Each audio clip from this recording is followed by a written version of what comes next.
哦，有风扇起来啦！哦哦，太香了吧！鱼肉的吃法很多，用烧烤、煎炸、做成煮物等等。大家好，我是 Masa。这一次我要介绍一个很特别的方式做的蒸鱼料理。平常我们会使用耐热的容器里面把处理好的鱼还有调味料装进去之后，直接放入蒸笼加热嘛。因为我要把所有的香味全部都封住，所以我会使用这个铝箔纸，利用它把食材包起来，加热时候慢慢开始膨胀起来的样子，非常的好玩。然后切开时候就闻到很棒的香味，做法是很简单。好，那我们就开始做。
OK， 这次就有非常好吃的カレーのホイル包み焼き完成了。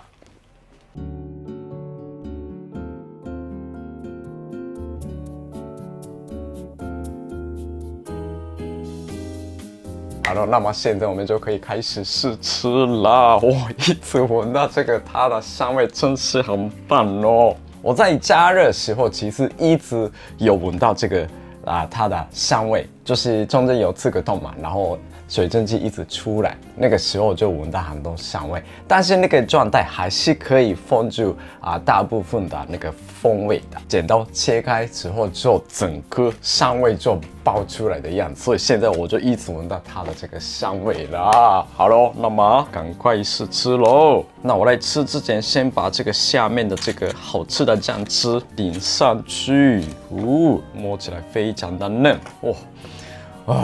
太香了。好，赶快吃。ではいただきます。うまい。像这种口味，日文我们会说優しい味，就是比较温柔、温和的味道。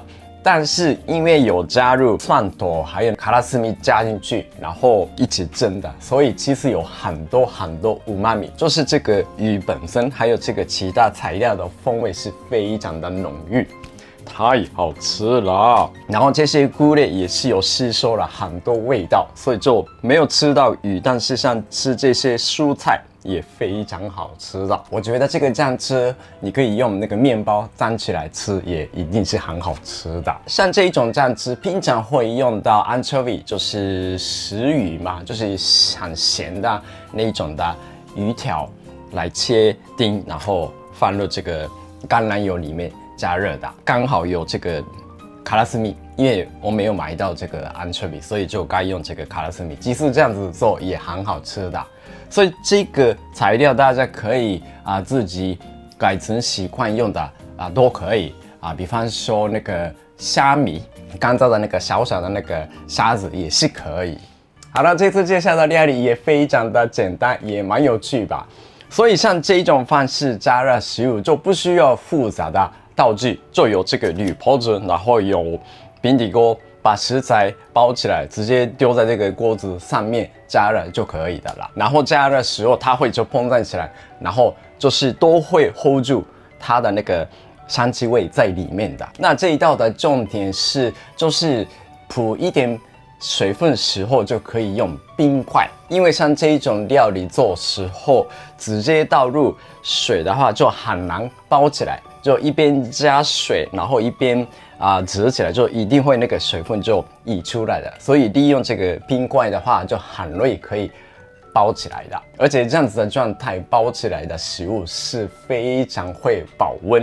所以冬天时候膨胀起来的那个样子就直接放在桌上，然后你要想用时候才用那个剪刀切开，那就哇，很多那个香气味出来，一定是很好吃的。希望大家享受好吃的蒸料理，谢谢。